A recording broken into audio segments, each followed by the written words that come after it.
الحمد لله رب العالمين يا رب. يا رب لا تدع لنا في هذا الشهر العظيم ذنبا إلا غفرته، ولا ضالا إلا هديته، ولا هما إلا فرجته، ولا كربا إلا كشفته،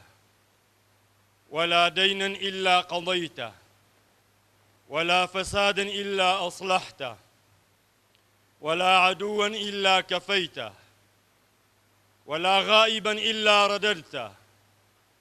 ولا عيبا إلا سترته، ولا مبتلا إلا عافيته، ولا مريضا إلا شفيته، ولا مظلوما إلا نصرته، ولا ظالما إلا قهرته، ولا حاجة من حوائج الدنيا والآخرة إلا قضيتها يا أرحم الراحمين. وأشهد أن لا إله إلا الله وحده لا شريك له. من أراد مؤنسا فالله يكفيه، ومن أراد حجة فالقرآن يكفيه، ومن أراد التقوى فالصيام يكفيه، ومن أراد الغنى فالقناعة تكفيه، ومن أراد واعظا فالموت يكفيه، ومن لم يكفيه شيء من هذا فالنار تكفيه. وأشهد أن سيدنا ونبينا وحبيبنا وشفيعنا وطبيبنا وزعيمنا وعظيمنا ومولانا ومقتدانا محمد رسول الله. يقول الحبيب المصطفى صلى الله عليه وسلم: لو تعلم أمتي ما في رمضان من الخير لتمنت أن تكون السنة كلها رمضان. فلو علمنا رحمة الله من الصيام لسجدنا لله شكرا له. ومع ذلك فإن الله تبارك وتعالى عندما أراد أن يفرض علينا الصيام أصدر بقرارات لتخفيف الفريضة. نحن الآن أمام مدارس القرآن الكريم لنرى ما هي التخفيفات الإلهية. تخفيفات 6: أولها التخفيف بالخطاب، ثانيها التخفيف بالتشبيه، ثالثها التخفيف بالغاية، رابعها التخفيف بالكم، خامسها التخفيف بالتأجيل، سادسها التخفيف بعفو من الله العزيز الكريم. كان هذا هو الموجز، وإليكم الأنباء بالتفصيل. التخفيف الأول التخفيف بالخطاب. إن الله تعالى عندما فرض الصيام على أمة محمد نادى عليهم بعنوان الإيمان، يقول: يا أيها الذين آمنوا، ولم يقل يا أيها الناس، إنما قال يا أيها الذين آمنوا. نادى علينا بعنوان الإيمان لنمتثل كلام الله الواحد الديان، لأن المؤمن إذا سمع الله ينادي عليه فيقول سمعنا وأطعنا، وإلا فما قيمة الإيمان؟ ثم جاء التخفيف الثاني، وهو التخفيف بالتشبيه، التشبيه بالأمم السابقة. يقول تعالى: كتب عليكم الصيام. هل فرض الصيام علينا نحن خاصة عن الأمم؟ لا، كما كتب على الذين من قبلكم. أي ليس الصيام فرضا عليكم وحدكم يا أمة محمد، إنما كان واجبا على الأمم من قبلكم. فلا تألموا ولا تعجبوا، لا تقولوا لماذا فرضت علينا وحدنا الصيام يا ربنا، لا تقولوا لماذا خصصتنا بالجوع والعطش. إنه يقول لكم: لقد فرضته على جميع الأمم من قبلكم، فإذا كانت الأمم من قبلكم قد فرض عليهم الصيام فصاموا، فأنتم أولى الأمم بالصيام لأنكم كنتم خير أمة أخرجت للناس، فصوموا كما صامت الأمم من قبلكم. ثم يأتي التخفيف الثالث، وهو التخفيف بالغاية، غاية كريمة، وليست الغاية من الصيام غاية تعذيبيا حاشا ولله، وإنما فرض الله الصيام ليغرس التقوى في قلوب الصائمين، وتلك هي الغاية، لعلكم تتقون، أي لتتقوا، أي لتغرس شجرة التقوى في قلوبكم. أنت تستطيع أيها الصائم أن تغلق الباب والنوافذ عليك، وأن تأكل ملء بطنك وتشرب ملء معدتك، وأن تخرج على الناس تشكو من حر الصيام وطول الأيام. من الذي منعك أن تفعل هذا؟ الله. التقوى ها هنا، والعبد لا يراك، ولهذا قال تعالى في الحديث القدسي الجليل: كل عمل ابن آدم له إلا الصوم فإنه لي وأنا أجزي به. ثم يأتي التخفيف الرابع، وهو التخفيف بالكم، أياما معدودات. أي يا أمة محمد، لا تضجروا من الصيام ولا تفزعوا من الجوع والعطش، فإن الصيام ليس العمر كله وليس الدهر كله، إنما رمضان أيام معدودات، والأيام جمع قلة على وزن أفعال، كما يقول ابن مالك: أفعلة أفعل ثم فعلا ثم أفعال جموع قلة. أيام قلائل، والمعدودات جمع مؤنث السالم، وجميع جموع مؤنث السالم جمع قلة. الأيام جمع قلة، والمعدودات جمع قلة، والحياة كلها قلة. بالأمس كنا ننتظر الهلال، وبالغد سنودع رمضان، كأننا لم نلبث فيها إلا عشية أو ضحاها. ثم يأتي التخفيف الخامس، وهو التخفيف بالتأجيل. ومن كان منكم مريضا أو على سفر فعدة من أيام أخر، أي يجوز للمرضى والمسافرين أن يؤجلوا الصيام إلى أجل غير مسمى. إن الله رخص للمرضى والمسافرين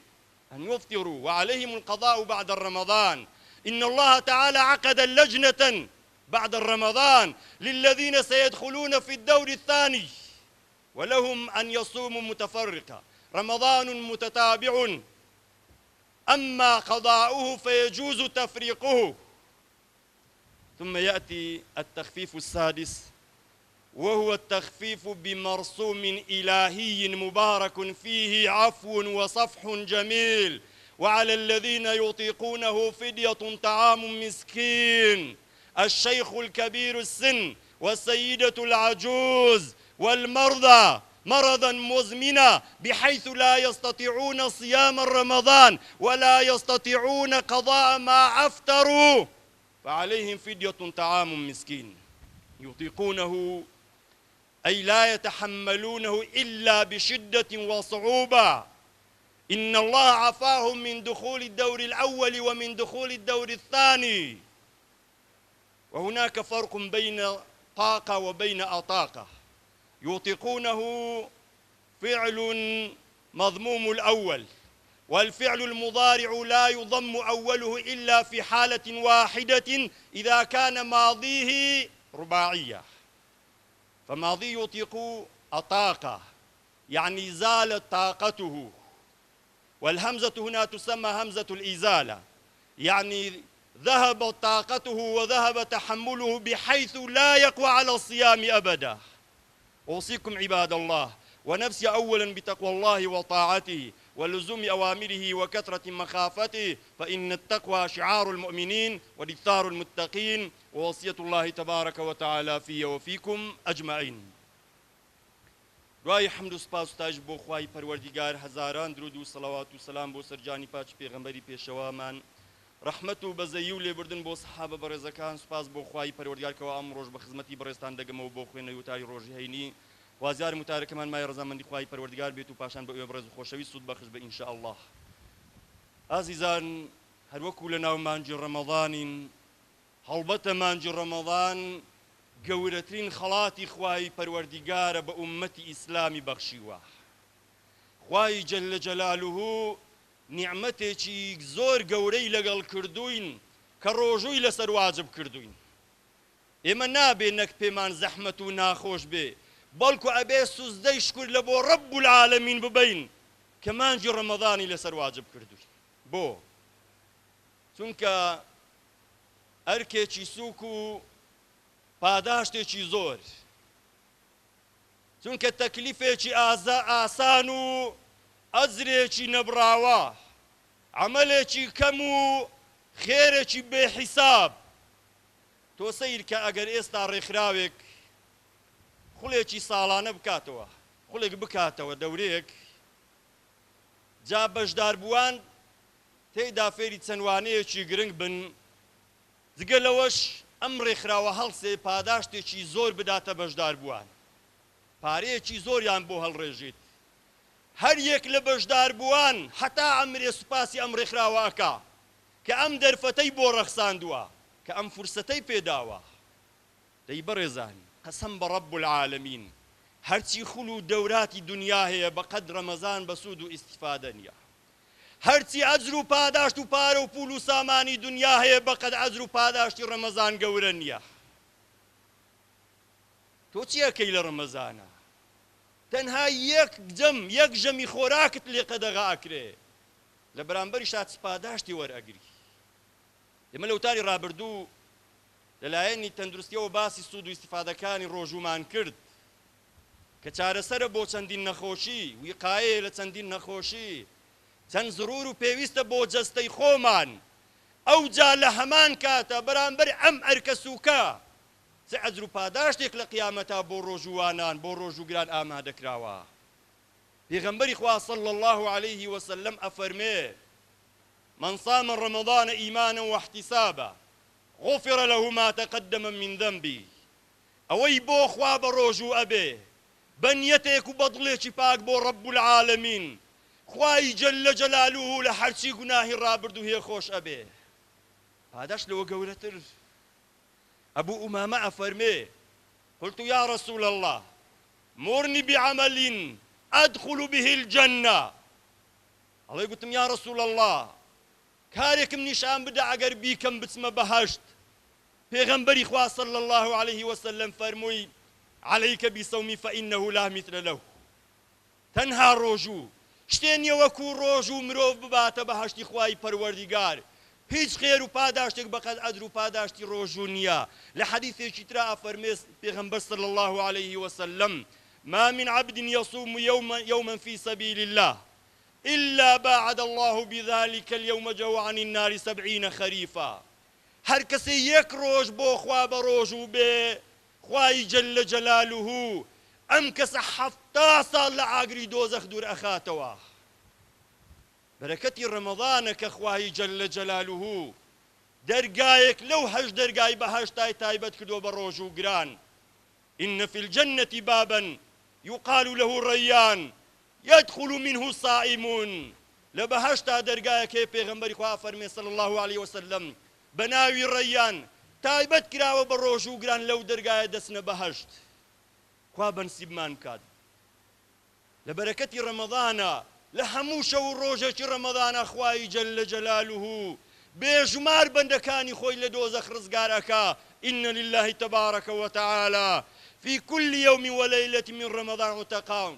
لە هەموو شەو و ڕۆژێکا خوای جەلە جەلالوه بێحیساب خەڵکی لە دۆزەخا ڕزگار ئەکا. هەر بەرەکەتی ڕەمەضانە تۆ کاتێ بە ڕۆژووی ئەوەندە نزیکی لە ڕەب العالەمین، لە کاتی ئیفتارکردنەوە و لە کاتی بەربانگا هەر دوعای ئەکەی خوای جل جلاله ڕەدی ناکاتەوە. إن للصائم عند فطرة دعوة لا ترد. پێغەمبەری خوا ئەفەرمێ صلی الله عليه وسلم بۆ ڕۆژوگران لە کاتی فتارکردنەوە دوعا بکەن خوای پەروەردگار ڕەدی ناکاتەوە بۆیان قبول ئەکا. بۆیە پێغەمبەری خوا صلی الله عليه وسلم ئەفەرمێ لو تعلم أمتي ما في رمضان من الخير لتمنت أن تكون سنة كلها رمضان. بخوا ئەگەر ئومەتی ئیسلام بیزانیایە چ خێر و پاداشتێک هەیە لە ناو مانجی ڕەمەضانە، نەک لە مانجی ڕەمەضان دارەداریان بوو پێیان ناخۆش بوو، بەڵکو تەمەنایان ئەکرد و هیوایان ئەخواست تەواوی ساڵ هەمووی ڕەمەزان بوایە. سەحابەکان چاک لەم حەقیقەتە تێگەیشت بوون، بۆیە 6 مانگ لە پێش ڕەمەزانە دوعایان ئەکرد و اللهم بلغنا الرمضان. خوای جان ممان ممرێنە بمانگەینە بە مانجی ڕەمەزان بۆ ئەوەی لەم خێر و بەرەکەتەی ڕەمەضانە مەحروم نەبین. جا ئەم هەموو ئەزر و پاداشتە بەرامبەر ئەرکێکی سووک وەکو وتمان تەنها یەک ژەمی خۆراک ناخۆی. ئەگەر ڕەمەضان مقارنە بکەین لەگەڵ ڕوکنەکانی تری ئیسلام وەکو زەکات وەکو حەج وەکو نوێژ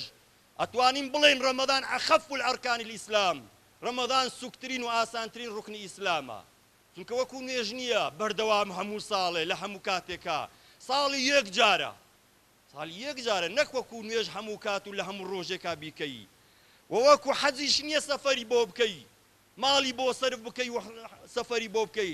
چونکە تۆ لەو سەفەرە مهەدەدی معەڕەدی بۆ لە ناوچوون. بۆیە پێغەمبەری خوا صلی الله عليه وسلم ئەفەرمێ السەفەر قطعة من العذاب. بەڕاستی سەفەر بەشێکە پارچەیەکە لە عەذاب و لە سزای خوای پەروەردگار.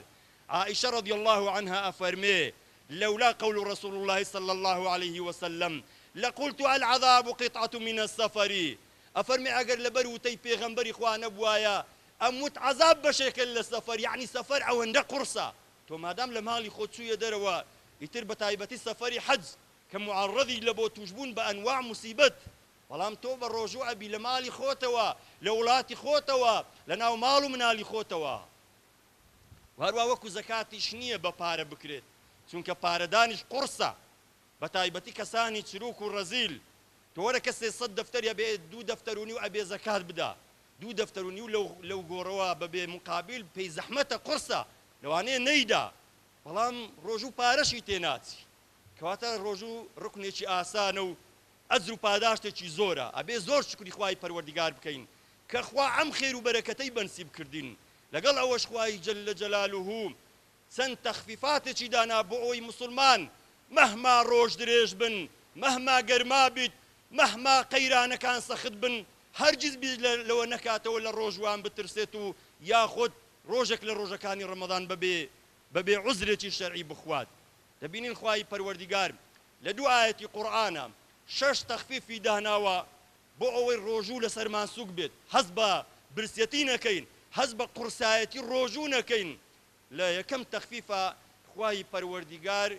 بە صیفەتی ئیماندار بانگمان ئەکا، ئەفەرمێ یا ئەیوهە الذین ئامەنوا کوتیبە عەلەیکم الصیام. کاتی ڕۆژوو واجب ئەکا، نیدا ئەکا، بانگەواز بۆ چێ؟ بۆ ئیمانداران. نافەرمێ یا ئەیوهە الناس، نافەرمێ ئەی خەڵکینا، خیتابەکە تایبەتە بە ئیمانداران. جا کەسێ بەخۆی بڵێ ئیماندار، کەسێ شایستەی ئەم نازناوە بیخوای گەورە پێی بڵێ ئیماندار، تۆ ئیمانت بە ڕەب العالەمین هەبێ، برسەتی و تێنوێتی قیمەتی چییە؟ تۆ باوەڕت بە بەهەشتی ڕەب العالەمین بێ کە فیها ما لا عین رأت ولا ئوذن سەمیعت ولا خەطر على قەلبی بەشەر. ئەوەی لەو بەهەشتە ئامادەکراوە بۆ ڕۆژوانان، نەچاوی هیچ کەسێ بینیوێتی، نەگوێی هیچ کەس گوێی لێ بووە، بەسەر دڵی هیچ کەسێکە هاتووە لە خۆشی و ناز و نیعمەتەکانی بەهەشت. تخوا حەیف نییە لە ڕۆژوان بترسێن، تۆ بەرامبەر ئەو هەموو ئەجر و پاداشتە بە ڕۆژوو ئەبی، تۆ باوەڕت بە قیامەتێک هەبی، تۆ باوەڕت بە دۆزەخێک هەبی کە بە واستەی ڕۆژوەوە 70 ساڵ لێی دوور بخرێیەوە. لە ڕۆژوو ئەترسەی ڕەب العالەمین کە ئیمانمان هەبوو ئێمە ئیماندارین، ئیتر ڕۆژوو چییە؟ برسەتی و تێنوێتی چییە؟ تۆ زۆر جا بۆ خاتری سەرکردێک، بۆ قائیدێک کە باوەڕت پێێتی و یان بەرامبەر ئەجر و پاداشت و پلەپایە و مەنسەبێک ئامادەی مان ئەگری، ئامادەی خۆت فیداعەکەی لە پێناوی پاداشتێکی دنیا، کەواتە تۆ ئیمانداری نابی لە ڕۆژوو بترسی. ئەمە تەخفیفی یەکەم خوای گەورە تۆی ناوە ئیماندار ئیمانداریش ئەبێ فەرمانەکانی خوای پەروەردیگار بەبێ مناقەشە جێبەجێ بکات بۆی ئاسان بێت بۆی ئاو خواردنەوە بێ ئەوەندە ئاسان بێت تەخفیفی دووەم خوای پەروەردیگار کاتێ ڕۆژومان لەسەر واجب ئەکا ئەفەرمێ کوتیبە عەلەیکم الصیام کەما کوتیبە عەلە الەذینە من قەبلیکم ئەی ئیمانداران مەترسن کە ڕۆژوم لەسەر ئێوە واجب کرد ڕۆژوە ئەوەندە سەخت نییە لەسەر ئومەتەکانی پێش ئێوەشم واجب کردبوو خۆ ئەوانیش بە ڕۆژوو بوون ئەوانیش ڕۆژیان تاقی کردەوە شتی تاقی کراوەش مەترسی نامینێ لە پێش ئێمە ئومەتەکان بە ڕۆژوو بووینە لە ڕۆژانی سەخت لە ڕۆژانی گەرم وەکو شێخ حەسەنی بەسری ڕەحمەتی خوای لێبێ ئەفەرمێ ئەم ڕەمەزانە خوای گەورە لەسەر یەهودیەکان و لەسەر مەسیحیەکانیشی واجب کردبوو ئەوانیش بە ڕۆژوو بوون بەڵام یەهودیەکان هەر ئەوەندە بە ڕۆژوو بوون هەتا ڕەمەزان گەیشتەوە هاوین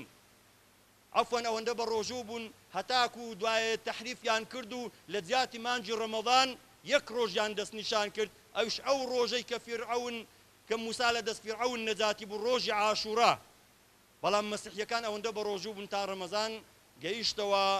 ڕۆژانی هاوین گەیشتە ڕۆژە درێژەکان و گەرمەکان ئەو جا قەشەکەیان گوتی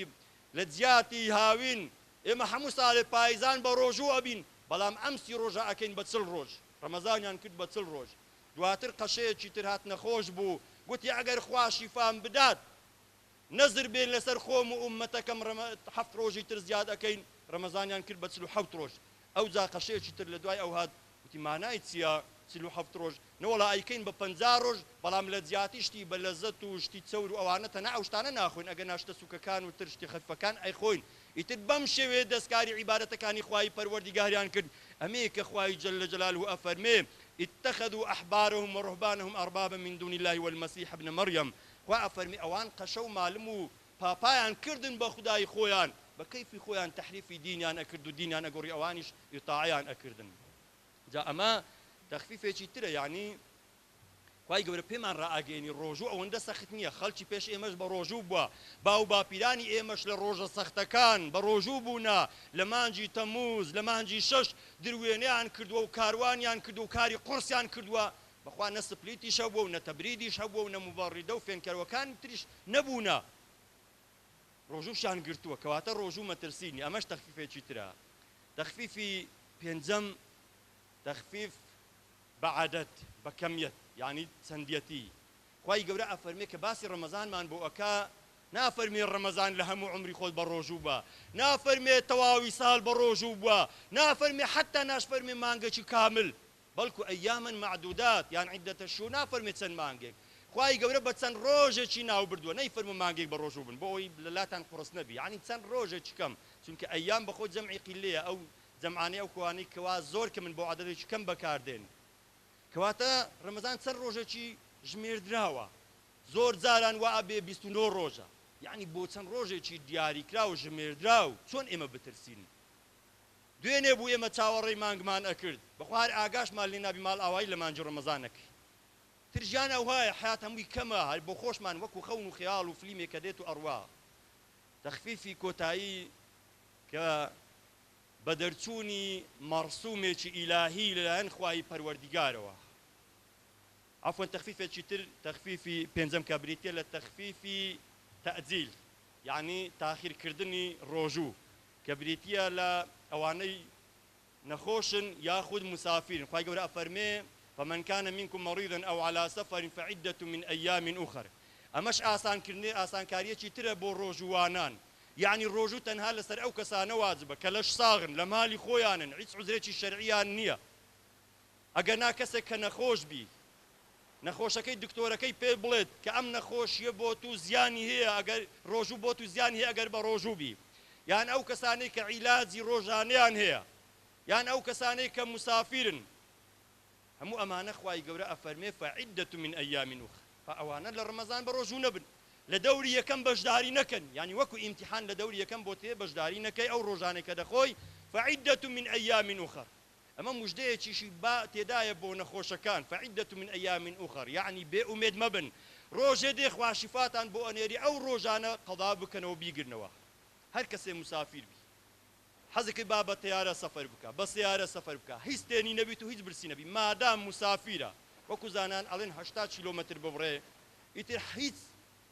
مشقەتیشی لەسەر نەبی گوناح بار نابێ ئەگەر ڕۆژەکەی بشتنی مادام مجرد مسافیرە بەڵام وأن تصوموا خير لكم ئەگەر پێ بن باشترە بەڵام ڕوخسەت درراوە یعنی ئەمە تەسهیلاتە ئاسانکاریە تەخفیفاتە بۆ ئەو کەسانێک کە لە سەفەردانە یاخود نەخۆشن خوای پەروەردگار ڕوخسەتی داون کەوا بە ڕۆژوو نەبن و پاشان لە دوای ڕەمەزانە دەتوان ئەم ڕۆژوانە لە دەوری دووەم بەشداری بکەن ڕۆژوەکان بگرنەوە ئەجا لە ناو ئەو تەخفیفە تەخفیفێکی تر هەیە کە لە ڕەمەزانە ئێمە ئەبێ ڕۆژوەکان بە دوای یەکترا بگرین بەڵام قەضاکردنەوەی ڕۆژوەکان جائیزە بە پچر پچر یعنی حتا دەتوانی بەس دووشەم و پێنجشەمان بە ڕۆژوو بنیەتی ڕەمەزانە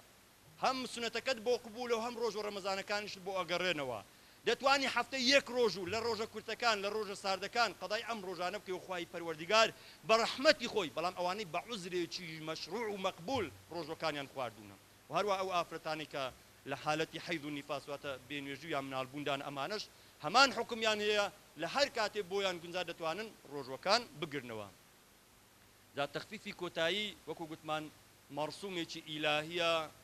بۆ چینێک کەوا تااقەتی ڕۆژوویان نەماوە ئافرەتی بەساڵاتوو پیاوی بەساڵاتوو یان ئەو نەخۆشانەی کە نەخۆشی درێژخایەنیان هەیە لەگەڵ تەمەنیاندایە بەردەوام عیلاجیان هەیە هەتا ئەمرن ئەم نەخۆشیە لێیان جودا نابیتەوە مێری چاکبوونەوەیان یا هەموو ئەمانە خوای پەروەردگار عەفوی کردوونە لە بەڕۆژووبوون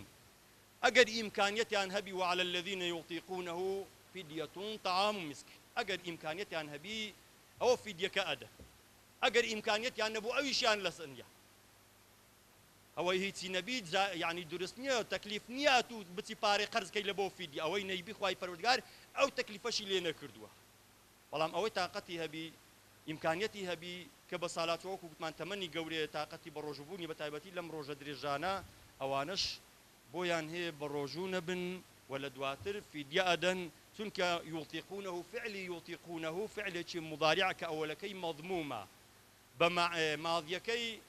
دەبان فعلی مضارع یەک حالەت ئەوەلەکەی مەضموم ئەبێ کە ماضیەکەی ڕوباعی بی چوار حرفی بی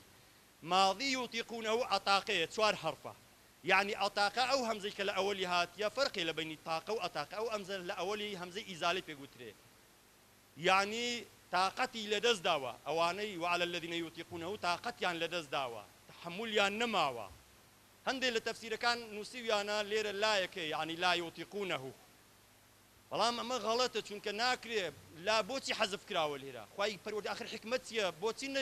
نەنووسراوە بۆچی حەزف کراوە ئەسڵەکەی ئاوهایە يعني لە ڕووی عەرابەوە بە معنای ئەتاقە يعني قووەت و تااقەت و توانای خۆیان لەدەست داوە تحملی بە ڕۆژوبوونیان نییە جا هەموو ئەمانە خوای پەروەردگار عەفوێکی بۆ دەرکردوونە و هەروەها چینێکی تر کە زۆر پرسیار ئەکرێت کە ئەوانش وەکو ئیبن عەباس ئەفەرمێ وەکو